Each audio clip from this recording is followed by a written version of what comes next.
c'est Karine Galli. Comment ça va? Très bien. Je t'ouvre. Merci beaucoup, à tout de suite. Bon. Merci.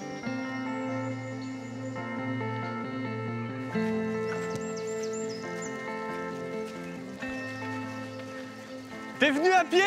Pas tout à fait. Comment ça va? Bien et toi? Très bien. Bon, on va se tutoyer, on le dit aux gens, on se connaît depuis de longues années. Ça va ma chérie? Merci beaucoup de nous accueillir. C'est un plaisir. Ça a l'air absolument magnifique. Dis-nous tout, parce que tu nous accueilles chez toi, là. Ah oui, ça c'est chez nous, c'est depuis... depuis que je joue à la GIA, j'ai fait construire ici dans les années 98, pendant la Coupe du Monde. Et puis on est resté là parce qu'on se trouve bien. Et voilà, on est à côté d'Auxerre, on est à 7 minutes du stade. Et donc ça allait très vite, tu vois. Quand j'avais mes chevaux, j'avais 7 minutes après, j'étais là. J'étais souvent à la bourre parce que tu vois, avec les chevaux, on est tout le temps en train de courir. Donc tu basculais d'un monde à l'autre très rapidement. Ouais. J'ai fait ça toute ma vie, toute ma carrière. C'était mon équilibre. Bon, bah, magnifique. Donc, on va découvrir le Lionel amoureux des chevaux, qui a été propriétaire, éleveur, entraîneur, et puis papa d'une future championne peut-être. En tout cas, tu vas nous raconter ta passion pour les chevaux. Ouais, voilà, exactement. Bienvenue à la maison. Merci, Bien. c'est parti.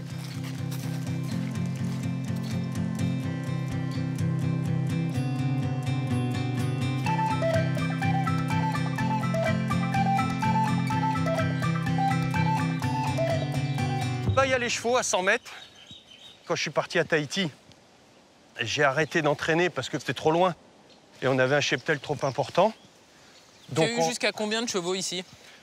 Ici, stationné ici, une trentaine. Ah oui. Là, on va passer sur la piste.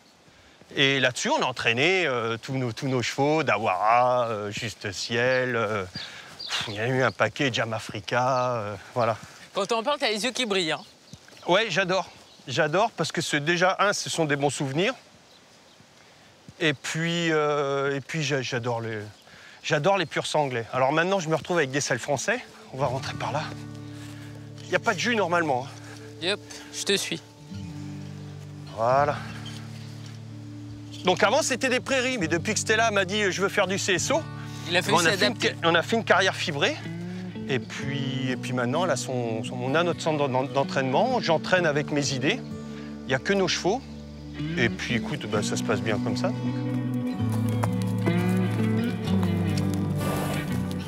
Bonjour Stella. Bonjour. Je peux? Oui. Comment s'appelle-t-il? Jonami. Jonami. Donc j'imagine c'est ton papa qui t'a transmis sa passion pour les chevaux? Oui, tout à fait. Mais par contre, toi, c'est l'obstacle. Oui, pas les courses. C'est l'objectif, c'est de faire une carrière professionnelle? J'aimerais bien, oui. Le plus haut niveau possible. Ça fait combien d'années que t'en fais? Le CSO, ça fait 4 ans. Et le papa, il stresse pas trop quand il la voit? Non, ça dépend. Ça dépend.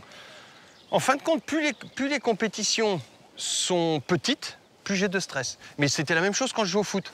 Ah bah. Quand je jouais contre des amateurs, par exemple en Coupe de France, j'avais le stress de perdre. Tu vois, surtout, faut pas perdre. Quand tu penses à surtout, faut pas perdre, des fois tu perds. Et Stella, vous le ressentez, le stress de papa, ou ça va? Comment il se comporte? Attention à ce que tu dis, sinon je t'enlève Jonami. Hein.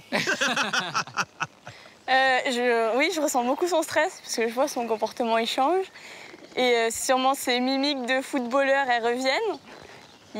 Il a plein de petits trucs qu'il fait avant chaque compétition. Des fois, je pense qu'il est plus stressé que moi. Carrément.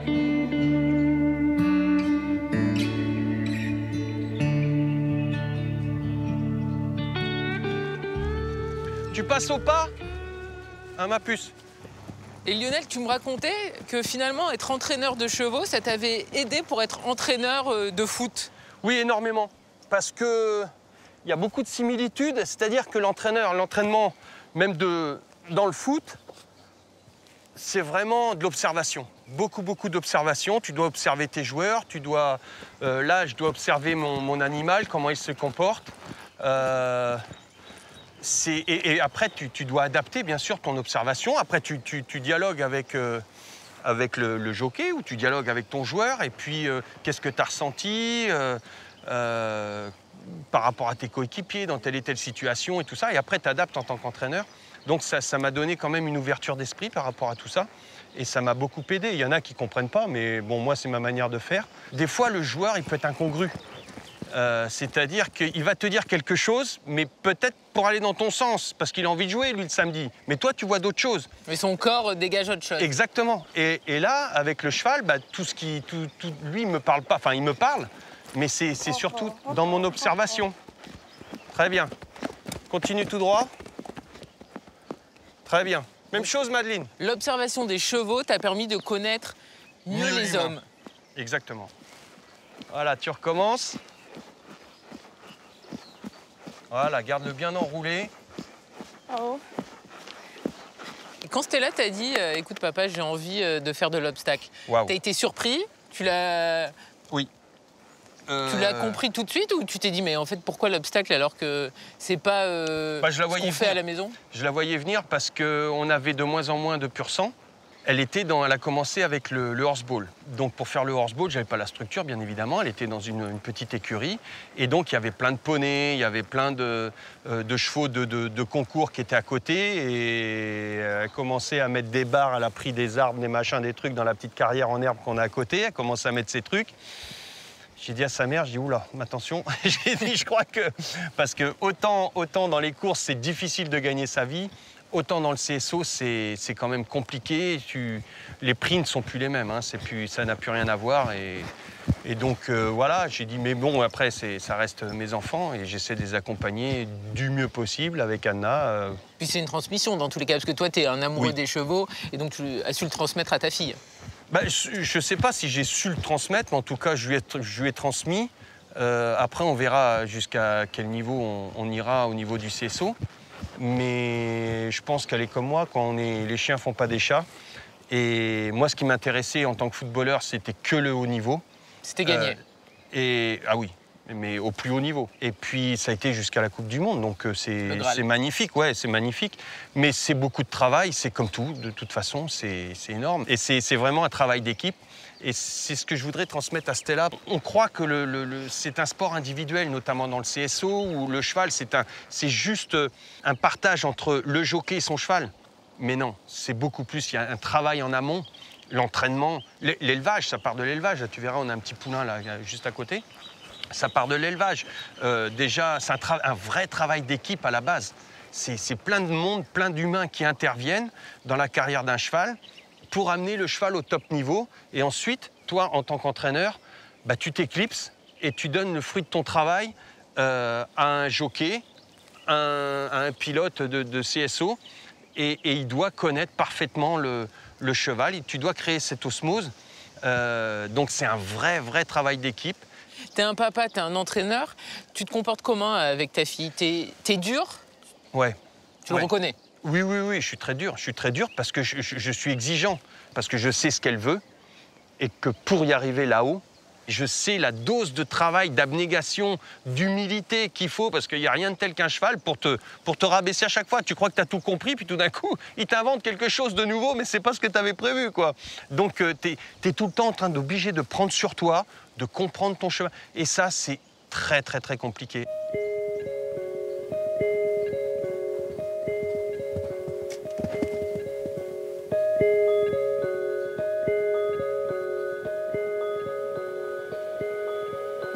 Vous faites cette ligne-là, les filles, tout doucement, avec le petit saut de puce entre les deux. Je crois que c'est 3 foulées. Hein.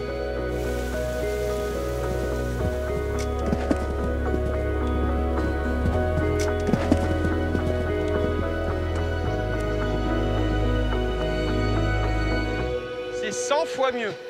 T'as vu ton cheval derrière? Il a sauté bien, là. Hein? Il a bien sauté, là, non? Mais ma puce, il a bien sauté. Pourquoi? Parce que tu l'as bien amené. Bien sûr qu'il saute bien. Seulement, si tu le désorganises, il saute plus, ton bourricot.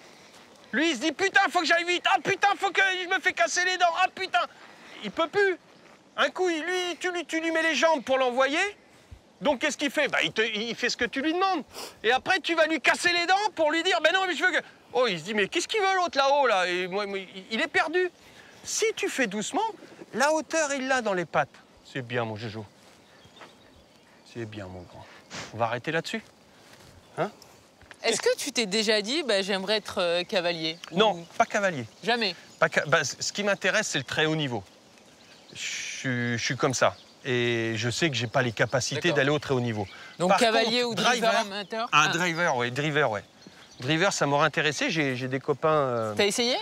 J'ai déjà fait, ouais. À Vincennes, j'ai drivé un cheval, mais j'ai pris un kiff, mais terrible. Mais terrible. Derrière le sulky, tu vois ton cheval, tu l'entends respirer. Mais c'est génial, c'est génial. T'as le bruit des sabots sur la cendrée. Ah oui, ça c'est incroyable. Hallucinant. Je me dis, mais comment ils peuvent aller maintenant, ils arrivent à près des 50 à l'heure. À cette vitesse-là, répéter les courses, tout en blablabla. Tu te dis, mais il va péter le cheval. C'est hallucinant. Puis t'as tous les autres qui sont derrière. Ouais, puis t'as l'autre qui vient là, qui est derrière toi, t'as envie de lui mettre un coup de casque. Tu te dis, mais qu'est-ce que tu fais là? Et puis, après, tu l'entends respirer, tu lui parles et tout, il t'écoute. Tu vois, quand tu lui parles, le cheval, pam, pam, pam. Ah ouais, qu'est-ce qu'il me dit? Tac, tac, tu reprends. Mais j'ai pris un kiff terrible. Mais t'as pas voulu prolonger ce kiff? J'aimerais, mais il faudrait que je le fasse ici, quoi, parce que Tu veux faire comme Sylvain Chavanel, regarde. Il a été cycliste de haut niveau et maintenant il est driver. Ouais, il y a Manu Amoros aussi. Je pense qu'on a ce truc qui fait que on ressent le cheval. C'est peut-être plus vite que quelqu'un qui débute, quoi, que la même personne qui débuterait en même temps que nous. Je pense qu'on aura un petit temps d'avance par rapport. Avantage. Ouais, je pense par rapport à la gestion de course, à la gestion de l'effort, à tout ça. Mais ça me plairait. Driver en amateur, ouais. Mais le sulky.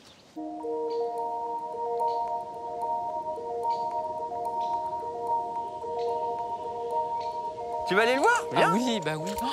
Oh, il est magnifique. C'est son premier bébé. Oh là là. Lui, il a 1 mois.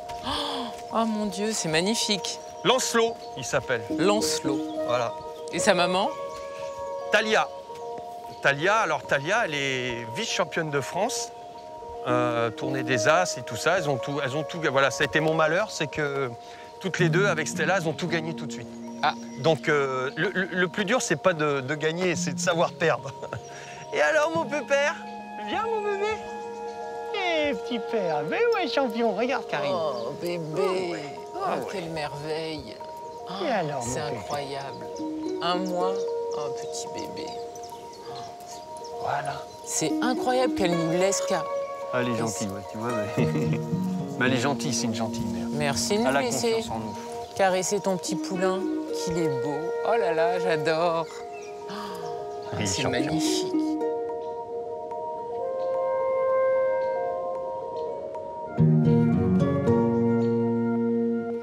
Lionel, on t'a vu aux côtés de ta fille en tant qu'entraîneur. On va faire un saut dans le passé. On va revenir à tes premiers amours quand tu étais. Trop loin. Hein. Non, t'inquiète pas. Me fais pas pleurer. Quand tu étais propriétaire de chevaux de course et que tu as vécu de grandes émotions. C'est parti, t'es prêt? Allez, Allez. fais-moi voir ça.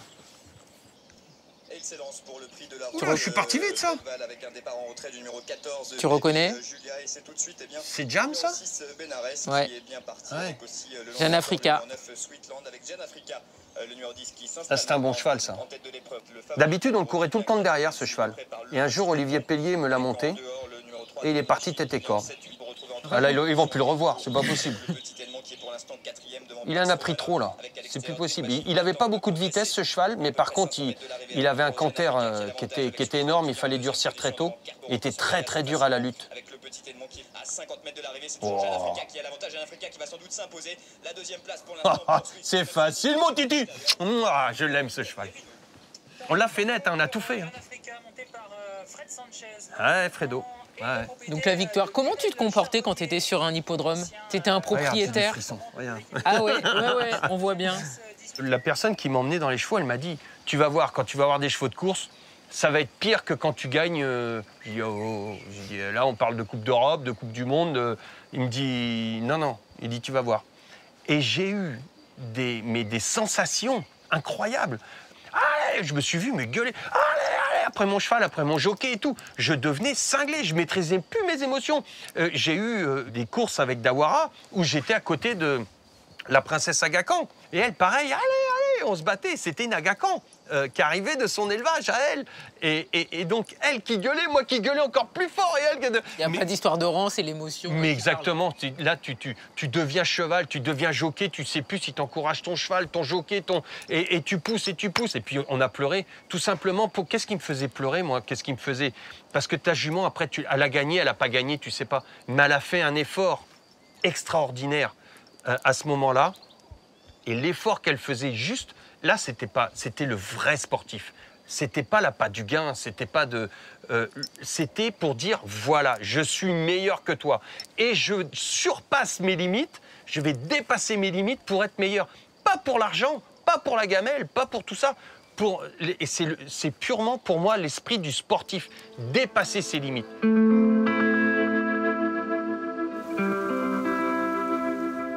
Lionel, merci beaucoup de nous avoir reçus dans ton superbe haras. C'était un plaisir. On a vu plein de différentes facettes de toi aujourd'hui. Ouais. Bah, t'as vu, ça a évolué. Je suis passé du pur sang au cheval de CSO. Mais c'est intéressant parce que tu sais ce que je t'ai raconté jusqu'à maintenant. Eh ben, dans le CSO, je l'ai à chaque barre maintenant. Avec Stella. La pression, c'est plus dans les 400 derniers mètres, c'est à chaque barre. Donc, c'est un nouveau concept pour moi. Mais je reste avec les chevaux parce que, en fin de compte, je les aime, c'est bête. L'amour des chevaux. Ouais, je sais pas pourquoi. Je pense que c'est ce mental, c'est cette puissance et cette légèreté en même temps. Je trouve ça majestueux. Et puis, ce sont des êtres entiers qui te redonnent au centuple ce que tu peux leur donner. Donc voilà, je sais pas si je préfère pas les chevaux aux humains, franchement. Bah, c'est une belle fin, ça. On préfère les chevaux aux humains, peut-être. En tout cas, pour moi, j'ai l'impression, j'ai peur que ce soit comme ça. Merci mille fois. Bah, bon retour. Merci bon retour beaucoup. et puis à bientôt. À très bientôt, merci. Ciao. Merci.